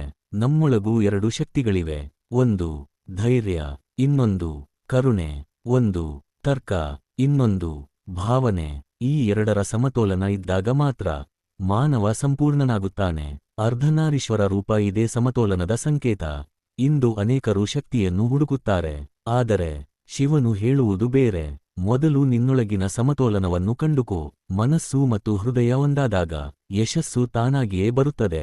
ಭಾಗ 11 ನಟರಾಜನ ತಾಂಡವ, ಸೃಷ್ಟಿ, ಸ್ಥಿತಿ ಮತ್ತು ಸಂಹಾರದ ಬ್ರಹ್ಮಾಂಡ ನೃತ್ಯದ ರಹಸ್ಯ. ಸ್ನೇಹಿತರೆ, ಅರ್ಧನಾರೀಶ್ವರನ ದಿವ್ಯ ರೂಪದ ಮೂಲಕ ಶಿವ ಮತ್ತು ಶಕ್ತಿ ಒಂದೇ ಎಂಬ ಮಹಾಸತ್ಯವನ್ನು ತಿಳಿದುಕೊಂಡೆವು. ಆದರೆ ಈಗ ನಾವು ಶಿವನ ಅತ್ಯಂತ ರಹಸ್ಯಮಯ ಮತ್ತು ಅದ್ಭುತ ರೂಪದ ಬಗ್ಗೆ ತಿಳಿಯಲಿದ್ದೇವೆ. ನಟರಾಜ. ಶಿವನು ನೃತ್ಯ ಮಾಡುತ್ತಾನೆ ಎಂದರೆ ಅದು ಕೇವಲ ಕಲೆಯಲ್ಲ, ಅದು ಇಡೀ ಬ್ರಹ್ಮಾಂಡದ ಉಸಿರು, ಅದು ಸೃಷ್ಟಿಯ ಹೃದಯ ಬಡಿತ. ಒಂದು ಪ್ರಶ್ನೆ, ಶಿವನು ತಾಂಡವ ಮಾಡಿದಾಗ ದೇವತೆಗಳೇ ಯಾಕೆ ಭಯಪಡುತ್ತಾರೆ? ಆ ನೃತ್ಯದ ಹಿಂದೆ ಯಾವ ಮಹಾರಹಸ್ಯ ಅಡಗಿದೆ? ಇಂದು ಅದನ್ನು ತಿಳಿದುಕೊಳ್ಳೋಣ. ಶಿವನು ಕೇವಲ ಯೋಗಿಯಲ್ಲ, ಅವರು ಆದಿಯೋಗಿ, ಅವರು ನಟರಾಜ, ಅಂದರೆ ನೃತ್ಯದ ಅಧಿಪತಿ. ಪುರಾಣಗಳ ಪ್ರಕಾರ ಬ್ರಹ್ಮಾಂಡದ ಪ್ರತಿಯೊಂದು ಚಲನೆಯೂ ಒಂದು ಲಯದಲ್ಲಿ ನಡೆಯುತ್ತದೆ. ಸೂರ್ಯೋದಯ, ಸೂರ್ಯಾಸ್ತ, ಋತುಗಳ ಬದಲಾವಣೆ, ಜನನ, ಬೆಳವಣಿಗೆ, ಸಾವು, ಇವೆಲ್ಲವೂ ಒಂದು ಮಹಾ ನೃತ್ಯದ ಭಾಗ. ಆ ನೃತ್ಯದ ಕೇಂದ್ರಬಿಂದು ಮಹಾದೇವ ಶಿವ. ಒಮ್ಮೆ ಅನೇಕ ಮಹರ್ಷಿಗಳು ತಮ್ಮ ತಪಸ್ಸಿನ ಶಕ್ತಿಯ ಬಗ್ಗೆ ಅಹಂಕಾರ ಹೊಂದಿದರು. ನಮ್ಮ ಶಕ್ತಿಯೇ ಶ್ರೇಷ್ಠ ಎಂದು ಭಾವಿಸಿದರು. ಅವರ ಅಹಂಕಾರವನ್ನು ದೂರಮಾಡಲು ಶಿವನು ಒಂದು ವಿಚಿತ್ರ ರೂಪದಲ್ಲಿ ಅವರ ಆಶ್ರಮಕ್ಕೆ ಬಂದರು. ಋಷಿಗಳು ಕೋಪಗೊಂಡರು. ತಮ್ಮ ಯೋಗಶಕ್ತಿಯಿಂದ ಮೊದಲು ಒಂದು ಭಯಾನಕ ಹುಲಿಯನ್ನು ಸೃಷ್ಟಿಸಿದರು. ಆ ಹುಲಿ ಶಿವನ ಮೇಲೆ ದಾಳಿ ಮಾಡಿತು. ಆದರೆ ಶಿವನು ಕ್ಷಣಾರ್ಧದಲ್ಲಿ ಹುಲಿಯನ್ನು ಸೋಲಿಸಿ ಅದರ ಚರ್ಮವನ್ನೇ ತಮ್ಮ ವಸ್ತ್ರವನ್ನಾಗಿ ಧರಿಸಿದರು. ನಂತರ ಋಷಿಗಳು ವಿಷಕಾರಿ ನಾಗವನ್ನು ಕಳುಹಿಸಿದರು. ಶಿವನು ಅದನ್ನು ಹಿಡಿದು ಕುತ್ತಿಗೆಯ ಆಭರಣವನ್ನಾಗಿ ಮಾಡಿಕೊಂಡರು. ಕೊನೆಯಲ್ಲಿ ಅವರು ಅಪಸ್ಮಾರ ಎಂಬ ಅಜ್ಞಾನದ ಸಂಕೇತವಾದ ಕುಬ್ಜ ರಾಕ್ಷಸನನ್ನು ಸೃಷ್ಟಿಸಿದರು. ಅವನು ಶಿವನ ಮೇಲೆ ದಾಳಿ ಮಾಡಿದ. ಆಗ ಮಹಾದೇವನು ತಮ್ಮ ಬಲಗಾಲನ್ನು ಅವನ ಮೇಲೆ ಇಟ್ಟು ತಾಂಡವ ನೃತ್ಯವನ್ನು ಆರಂಭಿಸಿದರು. ಆ ಕ್ಷಣದಲ್ಲಿ ಡಮರು ಮೊಳಗಿತು. ದೇವತೆಗಳು ಮೌನವಾದರು. ಋಷಿಗಳ ಅಹಂಕಾರ ಕರಗಿತು. ಇಡೀ ಬ್ರಹ್ಮಾಂಡವೇ ಆ ದಿವ್ಯ ಲಯದಲ್ಲಿ ತೇಲಿತು. ಇದು ಸಾಮಾನ್ಯ ನೃತ್ಯವಾಗಿರಲಿಲ್ಲ. ಇದು ಆನಂದ ತಾಂಡವ. ನಟರಾಜನ ಪ್ರತಿಯೊಂದು ಅಂಗಕ್ಕೂ ಒಂದು ಅರ್ಥವಿದೆ. ಡಮರು ಸೃಷ್ಟಿಯ ಆರಂಭ, ಅಗ್ನಿ ಸಂಹಾರದ ಶಕ್ತಿ, ಅಭಯ ಹಸ್ತ ಭಯಪಡಬೇಡ ನಾನು ಇದ್ದೇನೆ, ಎತ್ತಿದ ಎಡಗಾಲು ಮೋಕ್ಷದ ಮಾರ್ಗ, ಅಪಸ್ಮಾರದ ಮೇಲೆ ಇಟ್ಟಿರುವ ಕಾಲು ಅಜ್ಞಾನದ ಮೇಲೆ ಜ್ಞಾನದ ವಿಜಯ. ಸ್ನೇಹಿತರೆ, ಅಪಸ್ಮಾರನು ಯಾರು? ಅವನು ಕೇವಲ ಒಬ್ಬ ರಾಕ್ಷಸನಲ್ಲ. ಅವನು ನಮ್ಮೊಳಗಿನ ಅಜ್ಞಾನ, ಅಹಂಕಾರ, ದುರಾಸೆ, ಅಸೂಯೆ, ಕೋಪ ಇವುಗಳನ್ನು ಜಯಿಸಿದಾಗ ಮಾತ್ರ ನಮ್ಮ ಜೀವನದಲ್ಲೂ ಶಿವನ ತಾಂಡವ ಆರಂಭವಾಗುತ್ತದೆ. ಶೈವ ಆಗಮಗಳ ಪ್ರಕಾರ ಶಿವನ ತಾಂಡವವು 5 ದಿವ್ಯ ಕಾರ್ಯಗಳನ್ನು ಸೂಚಿಸುತ್ತದೆ. ಸೃಷ್ಟಿ, ಹೊಸ ಆರಂಭ, ಸ್ಥಿತಿ ಪಾಲನೆ, ಜೀವನವನ್ನು ಕಾಪಾಡುವುದು, ಸಂಹಾರ, ಹಳೆಯದನ್ನು ಕೊನೆಗೊಳಿಸುವುದು, ತಿರೋಭಾವ, ಸತ್ಯವನ್ನು ತಾತ್ಕಾಲಿಕವಾಗಿ ಮರೆಮಾಡುವುದು, ಅನುಗ್ರಹ, ಭಕ್ತರಿಗೆ ಕೃಪೆ ಮತ್ತು ಮೋಕ್ಷ ನೀಡುವುದು. ಈ 5 ಕಾರ್ಯಗಳೇ ಬ್ರಹ್ಮಾಂಡದ ನಿರಂತರ ಚಕ್ರ. ಇಂದಿನ ಜೀವನದಲ್ಲೂ ಇದೇ ಸತ್ಯ. ಕೆಲವು ಸಂಬಂಧಗಳು ಮುಗಿಯುತ್ತವೆ, ಕೆಲವು ಹೊಸದಾಗಿ ಆರಂಭವಾಗುತ್ತವೆ, ಕೆಲವು ಅವಕಾಶಗಳು ಕಳೆದುಹೋಗುತ್ತವೆ, ಹೊಸ ಅವಕಾಶಗಳು ಬರುತ್ತವೆ. ಹೀಗಾಗಿ ಪ್ರತಿಯೊಂದು ಅಂತ್ಯವೂ ಒಂದು ಹೊಸ ಆರಂಭ. ಇದೇ ಶಿವನ ತಾಂಡವದ ಸಂದೇಶ. ಸ್ನೇಹಿತರೆ, ಒಂದು ವಿಶೇಷ ಸಂಗತಿ ಗೊತ್ತೇ? ತಮಿಳುನಾಡಿನ ಚಿದಂಬರಂ ನಟರಾಜ ದೇವಸ್ಥಾನದಲ್ಲಿ ಶಿವನ ಈ ರೂಪವನ್ನು ವಿಶೇಷವಾಗಿ ಪೂಜಿಸಲಾಗುತ್ತದೆ. ಅಲ್ಲಿ ಚಿದಂಬರ ರಹಸ್ಯ ಎಂಬ ಪ್ರಸಿದ್ಧ ಆಧ್ಯಾತ್ಮಿಕ ಪರಂಪರೆ ಇದೆ. ಅದರ ಮೂಲ ಸಂದೇಶವೇನೆಂದರೆ, ಪರಮ ಸತ್ಯವು ಹೊರಗಲ್ಲ, ನಮ್ಮ ಹೃದಯದ ಆಂತರಿಕ ಚೈತನ್ಯದಲ್ಲಿದೆ. ಮಹಾದೇವನು ನಮಗೆ ಹೇಳುವುದು, ಜೀವನದಲ್ಲಿ ಬದಲಾವಣೆಗೆ ಹೆದರಬೇಡ, ಯಾಕೆಂದರೆ ಬದಲಾವಣೆಯೇ ಜೀವನ. ನಿಂತ ನೀರು ಕೊಳೆಯುತ್ತದೆ, ಹರಿಯುವ ನೀರು ನಿರ್ಮಲವಾಗಿರುತ್ತದೆ.